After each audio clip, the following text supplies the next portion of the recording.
Evan finds himself in this very tricky situation where a note that he's written to himself as an assignment from a therapist is misconstrued as a suicide letter written by a fellow classmate of his that commits suicide. And so the parents of the student Connor, who has passed away, assume that Evan was their son's best friend based on this letter.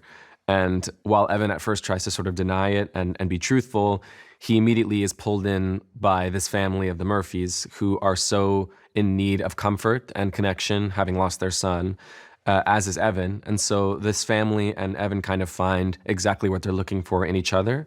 And through this lie and through sort of allowing this lie to continue, Evan finally kind of grows into who he is and becomes more open and more emotionally connective and feels seen in a way he never has before.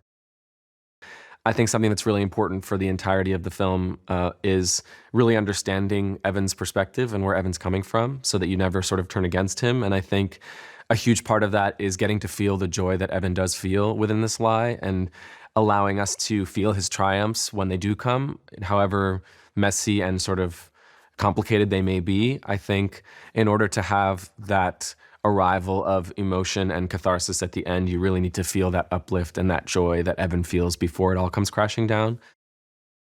What I really appreciated about Steven Chbosky was his openness and kind of ability to connect with me and ask me what I needed from an emotional standpoint and from a performance standpoint. I think he had a real awareness that this was a character that had become really beloved and that I had a really deep understanding of.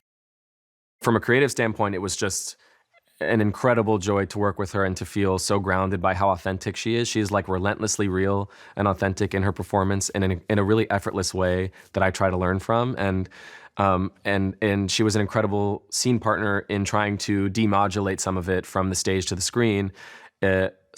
Many times all I had to do was match Caitlin's texture and just be present with her, and she helped to achieve so much of that just from her performance.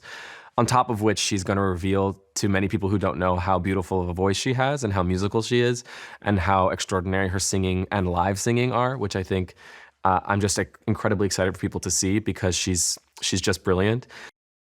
Waving Through a Window is Evan's kind of cri de coeur. It's his like I Want song, which we call it in musical theater. It gives you a window immediately into who he is and what it is he's looking for and what he's missing, which is that he feels completely misunderstood and unseen and invisible and is warring with himself because on the one hand, he feels very comfortable in this kind of invisible, hidden place because he isn't putting himself up for judgment or for ridicule or anything. He's kind of hiding away safely, but at the same time, he is so eager and so hungry to feel seen and heard and looked at for real and understood.